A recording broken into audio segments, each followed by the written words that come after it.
From the scenic Zimbali estate in KwaZulu-Natal, South Africa plays host to the 4th G20 Finance Ministers and Central Bank Governors meeting, where global leaders are grappling with the challenges of inflation, financial stability and inclusive growth. Among those at the forefront is South African Reserve Bank Governor Lesetja Kganyago, an influential voice not only for the country, but for emerging economies across the global south. Inflation has been a key concern globally. How has South African Reserve Bank balanced its inflation targeting mandate with the need to stimulate economic growth in South Africa? The great inflation affected almost all countries in 2022. Emerging market countries were the first to see the problem coming.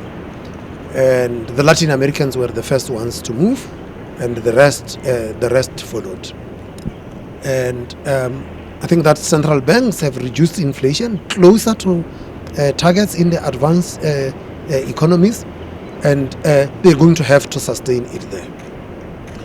We also experienced a surge in inflation in 2022, but we started responding to the risks to inflation from November 2021.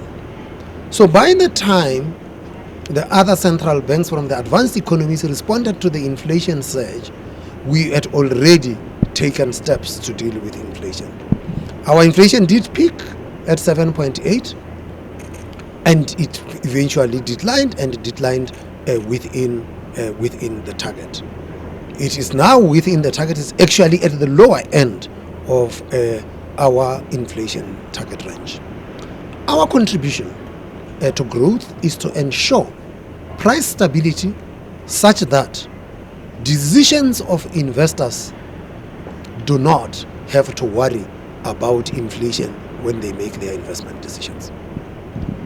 Are there any rate cuts on the horizon for 2025?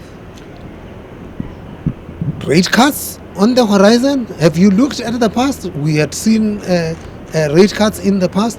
No, our job is not to target rates. Our job is to target inflation. So you've got to be looking at the inflation outlook and how it interacts with the growth outlook to be able to discern whether there is any change in policy.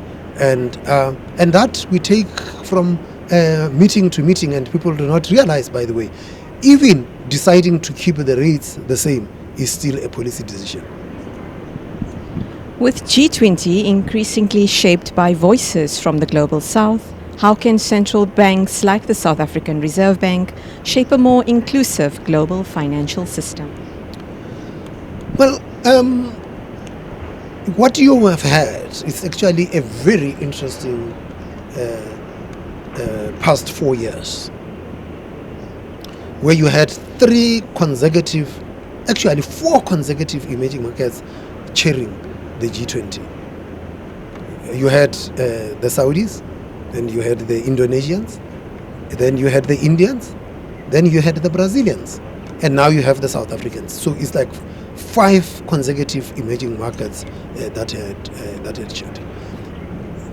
Being the presidency of the G20 gives immense power in terms of agenda setting, and it entails having to utilize the role of the troika of the G20, which is the current president, the former president, and the future president, in order to shape the agenda of the G20.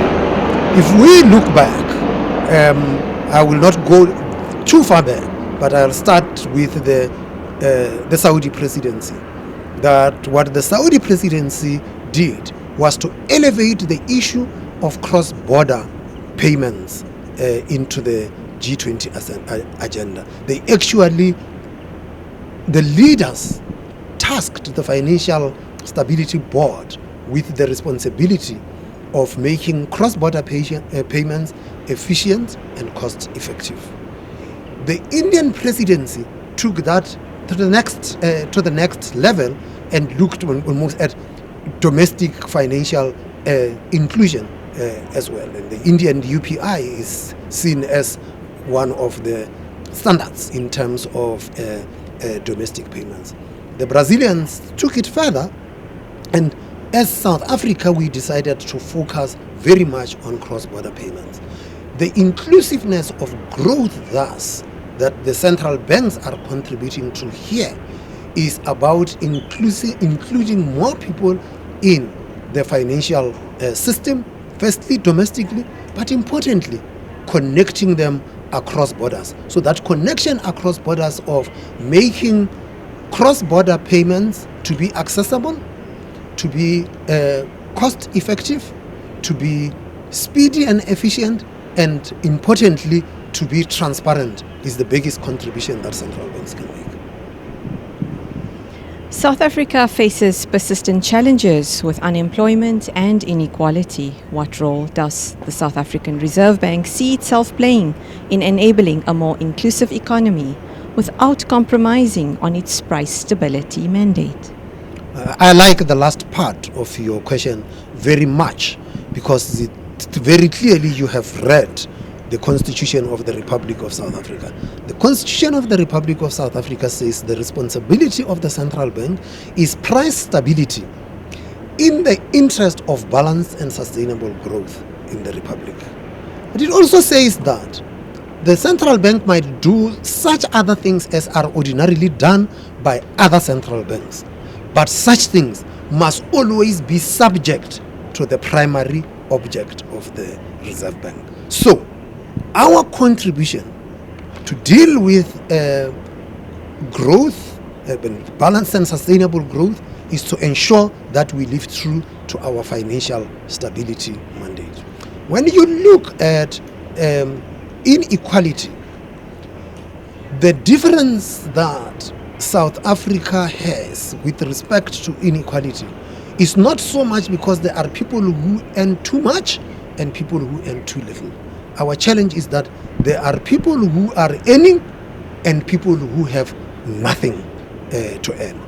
And when we look at the people who are at the lower echelons of earning, those people are facing significantly higher inflation than people at the top of the earnings. So what we have had is that people in decile 9 and 10 for a long time were experiencing inflation within the target and closer to the midpoint of our inflation target range and even lower. And the lower deciles, being decile 1 and decile 2, were experiencing inflation that was higher than the inflation target. What that means is the income of the poor gets eroded much faster by a higher inflation than the income of the high income earners, and that perpetuates inequality. And thus a central bank that has to make a contribution to reducing inequality must protect the poor against the ravages of inflation. Governor, you've led the South African Reserve Bank through significant global shifts, COVID-19, inflation spikes, and digital transformation.